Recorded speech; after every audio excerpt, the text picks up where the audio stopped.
যাদের কাছে আমরা প্রতিনিয়ত অসুবিধা সুবিধায় আমাদের শারীরিক যন্ত্রণা পীড়া এবং আমাদের পরিবারের প্রত্যেক সদস্যতার যে শারীরিক যন্ত্রণা পীড়া নিয়ে আমরা ছুটে যাই, সেই ডাক্তারবাবু আমাদের এই মধ্যে আমাদের এই সমাজ ব্যবস্থায় আমাদের ভগবান হিসাবে চিহ্নিত।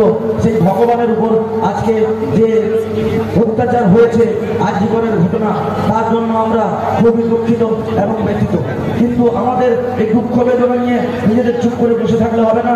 সকল জনগণ, সকল জনসাধারণকে এবং নাগরিক সমাজকে আমি আহ্বান জানাই, আপনারা আসুন, রাজপথে নেমে এই আন্দোলনটাকে আর তীব্র থেকে তীব্রতর করে তুলি এবং এই যে দুর্ভেদ্য একটি যে টোটাল চিকিৎসা ব্যবস্থার মধ্যে আমাদের স্বাস্থ্য ব্যবস্থার মধ্যে যে গলত পরিস্থিতি তৈরি হয়েছে, তার একদম পিরামিডটাকে আমরা ভেঙে চুরমার করে দিতে পারি।